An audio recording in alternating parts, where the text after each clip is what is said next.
The news day continues here on One News Now. I'm Pauline Verzosa.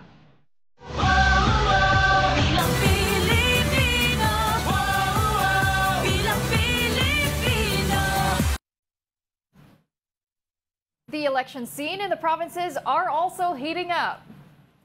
Cebu Governor Gwen Garcia recently launched the One Cebu Party, the biggest political party in the province. She is also gunning for a re-election in the midterm polls. Garcia said she will announce her running mate on October 8, the last day of filing of certificate of candidacy. Meanwhile, in Davao City, no one has declared their intention to run for mayor. But it is expected that someone from the Duterte family and the Nograles family will enter the race. Christ the Healer International founder Bishop Rod Cubos was also rumored to run as mayor after his supporters held a prayer rally in the city. More than 18,000 elective positions are up for grabs in the 2025 midterm elections. Of this number, 12 are senatorial seats, 63 for party list representatives, and 254 seats for congressional representatives. The rest are local positions, including governor, mayor, and members of Sangguniang Panlalawigan and Panglungsod. And now it's time to check another update from our One News anchor, Angela Lagunzad Castro, who is joining us from the Tent City in Manila Hotel. Angela, may nakapag-file na ba ng COC dyan this morning? Hi, Pauline. So far, tatatlo pa lamang ang nakapag-file ng kanilang Certificate of Candidacy dito nga sa COMELEC na ang venue ay sa Manila Hotel Tent City. Ang unang-una nga na nag-file ay si Congressman Manoy Wilbert Lee. Siya po ay tatakbo sa pagkasenador, no? At sinasabi nga niya, ang kasama niya sa kanyang slate ay si Doc Willie Ong. Pero apparently wala pa po dito si Doc Willie Ong, ha? At syempre, yung kanyang plataforma would be always for yung malibig, yung kahirapan ng ating bansa. Syempre, mas mapababa yung presyo ng bilihin. At for context lang din, for backgrounder, itong si Congressman Manoy Wilbert Lee under Agri-Party List ay according po sa mga reports regarding sa kanya, siya ay isa sa mga top spender sa Facebook pagdating sa pangangampanya. But sa pangalawa naman na nagpunta dito sa Tent City, si David Chan at saka si Alexander Encarnacion. Ito si Alexander Encarnacion na isang electrician, isang carpenter, at syempre layunin daw niya na mawakasan ng crime and corruption. Ito na yung pangatlo na nag-file siya ng Certificate of Candidacy bilang senador. So far, yun pa lang, Pauline, ang kaganapan dito sa Tent City. Angela, kamusta naman na yung naging proseso ng pag-file nila ng COC? As you mentioned, tatlo na ang nakapag-file. Naging smooth ba? At gaano ba katagal yung oras na binibigay para sa bawat aspirant? So far, smooth naman yung naging proseso ng kanilang pag-file ng Certificate of Candidacy. Pagkasulat nila doon sa may COMELEC area, labas sila dito. Tapos kukunan sila ng picture tsaka video. They are given 3 minutes para makapagbigay ng kanilang statement regarding sa kanilang filing of Certificate of Candidacy. After nun, bibigyan ng 7 minutes ang media para makapagtanong sa kanila. After nun, picture ulit kasama ang kanilang COC, bababa dito sa yung may parang panata wall dito para to pledge para sa marangal at patas na eleksyon. Of course, kasama rin bago dun sa pledge na yon na nilagay ng COMELEC ay yung hindi paggamit, nagpapangako na hindi gagamit ng artificial intelligence sa pangangampanya. Oo, artificial intelligence talagang babantayan daw yan ng COMELEC kasi syempre napakasama ng mga deepfakes na yan na laganap na rin sa social media. But for now, thank you very much for that update. That was our One News anchor, Angela Lagunzad Castro. And now let's take a look at the situation in San Juan, where candidates for Congress will be filing their certificates of candidacy. And for more details, we will be joined by mobile journalist Francis Orsio. Francis, good morning. May mga nakapag-file na ba ng COC dyan? Yes, good morning, Pauline. Nandito nga tayo sa Congress Green Hills at tatlo na so far ang nag-file ng Certificate of Candidacy para sa pagkakongresista dito nga sa may COMELEC dito sa Green Hills. So far, ang unang nag-file kaninang alas 8 ng umaga ay si Manila Councilor Joey Uy para sa 6th District ng Maynila rin. Siya ay kaalyado ng ni former Manila Isko Moreno na mayor nga at siya rin ay under ng Aksyon Demokratiko. Kasunod niyan ay nag-file na rin dito sa may Congress or sa COMELEC si Caloocan 2nd District Mitch Cahayon. Siya ay kasalukuyang 2nd District Representative at siya ay tatakbo muli para naman kalabanin ang dating kongresista rin na si Egay Erice. At kasunod niyan ang pangatlong nag-file para naman sa Marikina 2nd District na si Jose Jaime Enage. Siya ay tatakbo nga para sa 2nd District at sabi niya naman kakalabanin niya daw kung sakaling tutuloy nga na tumakbo si Miro Kimbo para din dito sa parehong distrito. Pauline. Francis, ano ba yung proseso ng pag-file ng COC dyan para sa Congress? Pareho lang ba ito dun sa pag-file ng COC dun sa may 10 city para sa mga senatorial candidates? Kasi doon mga higit kumulang mga 10 minutes yung binibigay. May chance rin bang makausap ng mga aspirants yung media? Ano yung process dyan? Yes. Actually, Pauline, parehas lang dito sa checklist ng COC nga para dun sa pagpa-file ng mga kongresista. Halimbawa na rin yung 5 copies ng itong yung COC form sa kailangan nilang i-file, Pauline. So, yung pare-parehas lang din naman ng kumbaga proseso ng pag-file dito. Pero sa ngayon, dahil wala na rin kasi nakaabang kahit dito sa labas kung titignan natin ay umalis na rin yung mga ilang mga nakasuporta ng mga ibang kongresista na or aspirants para sa pagka-kongresista, Pauline. Kaya sa ngayon nag-aabang tayo ng mga ilan pa sa darating hanggang sa mga susunod na oras. Hanggang 5 p.m. yan. No? Pero for now, maraming salamat, Mobile Journal Francis Orsio. A COMELEC chairman George Garcia says 3 Embu barangays will be permitted to vote in Taguig's 1st district, while the remaining 7 will vote in the 2nd district. Here's an excerpt from his interview on The Big Story. What is the decision there? What has been decided on, and what are we waiting for? We have to understand that the 10 barangays originally are from Makati, and according to the Supreme Court, they rightfully belongs to Taguig. The COMELEC in the barangay and SK elections, we transferred all the records of voters of the 10 barangays from Makati to Taguig, and therefore they were able to vote as residents voters of Taguig already. But in February of 2024, we issued a resolution saying that the voters of the 10 barangays can vote for senators, party list, mayor, vice mayor, sangguniang panglusod. Although at that time, we had no ordinance yet from Taguig saying that indeed the people of the 10 barangays can vote for sangguniang panlusod. Lo and behold, 2 weeks ago, we received an act of the Sangguniang Panlusod saying that 3 barangays of the original 10 barangays will be included in District 1 and the other 7 barangays will be included in District 2 to constitute the new district for purposes of electing the Sangguniang Panlusod. But there is still a problem. The problem actually is where are they going to vote for? Are they going to vote for members of the Congress? So the Sangguniang Panlusod does not have the power to do that. Only Congress can do that. So wala pa pong desisyon? But here comes Congress the other day. Okay. We reported on that too. Pinag-aawayan ni Senator Alan at ni Senator Migs. We reported that too. And they issued a resolution. There was this concurrent resolution of Congress saying that whatever was done by the Sangguniang Panlusod, which is 3 and 7, will have to be the same thing when it comes to the congressional seat and district. And so we issued a resolution the other day, and we will be issuing a resolution tomorrow, and this is an advance notice to everyone, that we will allow the 3 barangays of the then Makati, now Taguig, to vote for the 1st district, and the 7 barangays for the 7th district, for the members of Congress, so that they will not be disenfranchised. Our own purpose here is there should be nobody that will be disenfranchised in our country. Pero wala pong bagong distritong manilikha. Wala po. If you are going to create a new district, there should be a law for the creation of this new district. So it just follows the ordinance, right? Yes, District 1, 3 barangays. District 2, 7 barangays. So there needs to be a petition that will be filed in Congress for that to happen? Is that No, correct? They the voted. COMELEC will voted. be issuing tomorrow. So that's a final. resolution. That's final. Okay. Until somebody will go to the Supreme Court. This is voted on by the en banc, By correct? the en banc. Okay, so it's going to be final. Yes, ma'am. Let's now take a quick look at today's other headlines. In the Philippine Star, the National Security Council, U.S., validating the claim of jailed tycoon Shi Zhejiang that dismissed Bamban Mayor Alice Guo is a Chinese spy. In an Al Jazeera documentary, self-confessed Chinese spy Shi urged Guo Huaping, believed to be the Chinese name of Alice Guo, to tell the world the truth.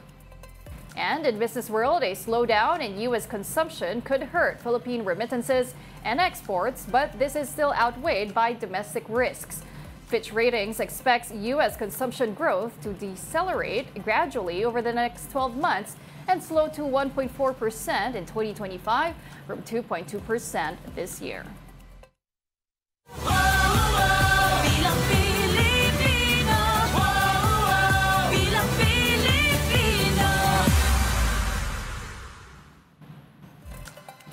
Senator Nancy Binay is expected to file her certificate of candidacy for mayoralty race in Makati today. And for more updates, we will be joined by mobile journalist Yeda Pascual. Yeda, anong oras daw magpa-file ng COC itong si Senator Nancy Binay ngayong araw? Pauline, magandang hapon. Nandito nga ako ngayon sa Barangay Valenzuela Community Complex sa Makati. Dito nga magpa-file ng COC, no, yung mga hatakbong opisyal ng lungsod ng Makati. So ang sabi ng mga supporters ni Senator Nancy Binay ay 10 a.m. daw dadating si Senator para mag-file nga ng kanyang candidacy para sa pagka-alkalde ng lungsod. So ayan yung inaabangan natin ngayon. Okay, Yeda, bukod dito kay former Senator Nancy Binay, sino pa ba ang inaasahang tatakbo sa pagkaalkalde dyan sa Makati? Kasi nabanggit nga dati ni incumbent Mayor Abby Binay, yung asawa daw niya may balak din tumakbo. Totoo nga ba ito, Yeda? Yes, Pauline, tama ka dyan. Yun nga, magiging mahigpit yung labanan dito ngayon sa lungsod ng Makati dahil ang inaasahan ng maglalaban sa pagkaalkalde ng lungsod ay Senator Nancy Binay at si Second District Representative Luis Campos, yung mister nga ni Mayor Abby Binay. So ayan yung tinitingnan ngayon. Pero Pauline, yung sitwasyon dito, wala pa nga supporters si Second District Representative Luis Campos. Siguro nga marahil kasi nabanggit ni Mayor Abby Binay na so, October 4 pa siya magpa-file. Kaya ngayon makapansin natin dito sa likod ko, maraming mga nakapula. Ayan yung mga supporters ni Senator Nancy Binay. Alright, maraming salamat para sa update na yan. That was our mobile journalist, Yeda Pascual. And now from Makati, let's move on to Las Piñas. At para silipin ang filing process dyan, magbabalita po para sa atin ang mobile journalist na si Evan Tarinque. Evan, kamusta na ang sitwasyon dyan? May mga nag-file na ba ng COC ngayong umaga? Yes, Pauline, as of this moment, no, kalmado pa yung sitwasyon dito sa may Las Piñas, no. Kanina may nakita tayong isang kagawad yung nag-file for a konsehal, no. Isa pa lang siya actually na nag-file dito sa may Las Piñas City, and we're expecting na baka may mga sumunod pa maya-maya, no. Kanina tinanong din natin siya ang bakit ang aga niya, no. Kasi this past few times daw na nagpasa siya ng COC na maaga, pinala daw siya. So isa daw to sa kanyang ritual, no, para kung sakali ay palaring muli siya na makakuha ng pwesto, Pauline. Okay. Evan, ano ba dapat natin abangan dyan sa Las Piñas? Noong June, nag-disclose itong si Senator Cynthia Villar na may plano daw siyang mag-retire from national politics at posibleng tatakbo daw siya dyan sa Las Piñas. So, ano na ba ang latest dyan, Evan? Yes, Pauline, mukhang maganda nga yung magiging labanan na for the seat dito sa Las Piñas kasi maglalaban si ang Villar, Aguilar. Yun kasi yung magiging kwento dito, no. Kanina nakakuha tayo ng possible kung sino yung mga pwedeng tumakbo for the side of Senator Cynthia Villar, no. Kanina pwedeng tumakbo for Senator Cynthia Villar ay si Senator Cynthia Villar for Congresswoman. And yung kalaban naman niya for sa side naman ng mga Aguilars ay yung may itong si Santos, no. So silang dalawa yung maglalaban for Congress dito sa may Las Piñas, Pauline. Okay, maraming salamat para sa update na yan. That was our mobile journalist, Evan Tarinque. Now, candidates for the 2025 midterm elections have until next week to file their certificate of candidacy. The deadline for filing of candidacy is on October 8, 5 p.m. And when it comes to substitution, the COMELEC will only accept substitutes until the deadline of filing of COCs. After October 8, substitution of candidates are only allowed in case of their death or disqualification. The COMELEC also reminds party list groups that substitution after a person's withdrawal or certificate of nomination and acceptance is prohibited after October 8. Changing the names and altering the order of their nominees after they have been submitted to COMELEC is also not allowed. Well, veteran politicians, former government officials, and labor leaders are also expected to file their candidacy for senator for the 2025 midterm elections. The Marcos administration senatorial slate consists of re-electionists Pia Cayetano, Lito Lapid, Bong Revilla, and Francis Tolentino, as well as former senators Ping Lacson, Manny Pacquiao, and Tito Soto. House lawmakers Camille Villar and Erwin Tulfo, Interior Secretary Benhur Abalos, and Makati City Mayor Abby Binay are also part of that slate. Meanwhile, the Makabayan Bloc fielded 11 senatorial candidates consisting of former lawmakers Liza Maza and Teddy Casino, as well as outgoing party list representatives Arlene Brosas and Franz Castro. They are joined by Jerome Adonis, Jocelyn Andamo, Ronel Arambulo, Modi Floranda, Mimi Doringo, Amira Lidasan, and Danilo Ramos. Labor leaders Sonny Matula, Leody de Guzman, and Luke Espiritu previously announced their intention to run for Senate again. Former Senators Kiko Pangilinan and Bam Aquino are also expected to join the senatorial race in hopes of expanding the Senate minority. Now, other expected independent candidates include re-electionist and presidential sister Amy Marcos, former Ilocos Sur Governor Chavit Singson, retired soldier Ariel Querubin, Dr. Willie Ong, lawmaker Wilbert Lee, and broadcaster Ben Tulfo. Ngayon, lumipat naman tayo sa Caloocan City para makita kung sino ang tunay na siga. And this seems to be the election story for Caloocan in next year's local elections. And for more updates, we have our mobile journalist Amy Atienza joining us this morning. Amy, kamusta na ba ang sitwasyon dyan sa unang araw ng COC filing? Yes, Pauline, nandito tayo ngayon sa 2nd District Residency of Filing, no, dito sa SM Grand Central. At makikita natin na wala pa masyadong ganap. Medyo kalmado pa yung sitwasyon dito. Pero ang inaasahan nila ay mag-file ulit ng Certificate of Candidacy yung kanilang representative ngayon na si Mitzi Kahayon Uy ng Lakas CMD. Kaya yun, titingnan natin kung pupunta ba siya ngayong araw o sa mga susunod na araw pa. Okay, Amy, sa mayoral race naman, sino ang inaasahang maglalaban para dyan? Yes, Pauline, inaabangan natin kung sino nga ba ang tunay na siga kay Antonio Trillanes IV o kaya naman kay incumbent mayor ng Caloocan City na si Along Malapitan. Nasabi nga sa atin na noong September 14, nagpahayag na ng pagkagusto sa pagiging alkalde si Antonio Trillanes IV, habang ito namang si Along Malapitan ay nag-anunsyo na din ng kanyang pagtakbo muli bilang alkalde ng Caloocan City noong isang araw lamang. Kaya ayun, titingnan din natin kung ano nga ba ang magiging labanan kasi pinakita din dito kung matitigil ba yung dinastiya ng pangalang Malapitan at kung si Trillanes na nga ba ang bagong uupo bilang mayor ng Caloocan City. Ngayon, tinitingnan din natin kung kung mananalo din ba ulit ang running mate ni Along Malapitan na si Vice Mayor Karina Te. At tingnan natin din kung yung suporta nga ba ni Ray Malonzo for Antonio Trillanes IV will be enough para nga dito sa labanang Trillanes at Malapitan. Okay, Amy, may balita na ba kung kailan na sila magpa-file ng COC itong si Trillanes pati si incumbent Mayor Malapitan? Sa ngayon wala pa, Pauline, no, titingnan pa natin kung ano nga ba ang magiging sitwasyon, pero yung inaabangan ay doon silang magpa-file sa kabilang venue sa Caloocan Sports Complex kung saan ikikater noon ang 1st at 3rd District ng Caloocan. Kaya titingnan pa natin yun. Okay, thank you very much for that update. That was our mobile journalist, Amy Atienza. At ngayon, balikan naman natin ang sitwasyon sa labas ng Tent City sa Manila Hotel, where crowds of supporters are expected to gather. For more updates, we are bringing back our mobile journalist, Merymon Reyes. Merymon, kamusta na ba ang sitwasyon dyan ngayon? Mas marami na bang supporters sa labas ng Manila Hotel?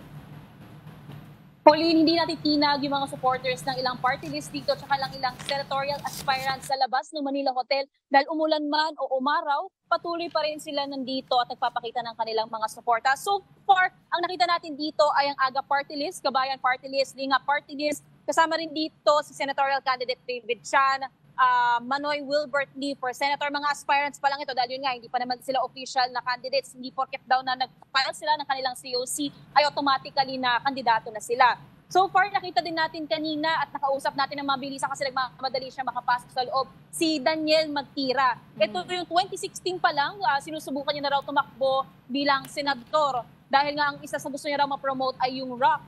Pero nung kanina kinausap natin siya, independent siya ngayon, wala siyang partidong sinasalihan. At ilan sa mga plano niya nga raw ay mapaangat daw yung job income, salary, at magandang pamumuhay raw ng mga Pilipino. Bibitbit din siya ng sarili niyang karatula kasi yun yung 2016 pa lang, yun yung pinaka naging karakter niya na bitbit niya yung mga paraphernalia niya para sa sarili niya. At the same time, nababanggit niya pa rin na yung claim niya na girlfriend niya nga itong si Chris Aquino. Nung natanong natin nasaan na po ba itong si Chris Aquino, kung mayroon bang suportang ibinibigay sa kanya, kasi dati pa lang ito yung nakukwento niya, ang nasabi niya, dahil hindi niya raw alam kung nasaan itong si Chris Aquino, si Senator Amy Marcos na lang daw ang kanyang girlfriend. Pagkatapos noon ay hindi pa natin siya nakukuha ulit ng ibang panayam kung nasa loob na ba siya at natapos na ba yung kanyang pagpapile ng candidacy. Kasi noon dati natag siya ng COMELEC na nuisance candidate.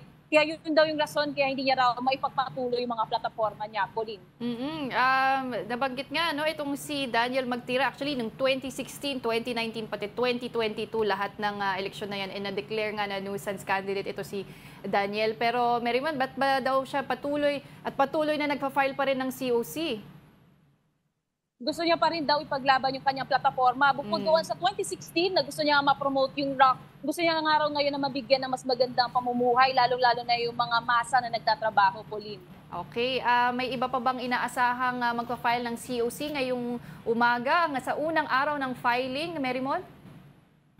So far, Pauline, wala pa tayong ibang nakikitang prominent faces, especially para sa senatorial positions. Umaantabay din tayo, baka maglalabas ng ilang announcement sa social media itong mga camps ng mga senatorial aspirants or candidates. Pero so far, ang nakikita pa lang natin sa paligid ng labas ng Manila Hotel ay yung mga supporters ng ilang mga partido na nag-file na ng kanilang requirements. Nakikita rin natin na Marymon na mahigpit ang seguridad dyan. May number ka ba kung ilan ang mga police personnel na idineploy dyan ngayon sa Manila Hotel? Totoo yan, Pauline. Nasa 1,800 yung mga dineploy na NCRPO na security officials. Lalong-lalo na dito, magandang bagay din dahil ang Ermita Police Station nandito lang din sa harapan ng Manila Hotel. So, garantisado agad na bantay sarado yung location, yung venue kung saan ipapile yung kanilang COC sa ibang mga requirements. At the same time, nakapaligid din dito yung ilan na magmamando rin ng traffic para sa mga magda-drop off ng mga tao dito, pati ng company ng mga magpa-file ng kanilang mga requirements. At the same time, yung daloy din ng trapiko, lalong-lalo na doon sa may Parojas Boulevard.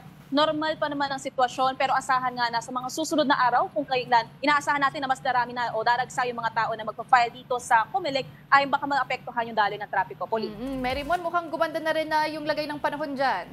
Mainit na ba?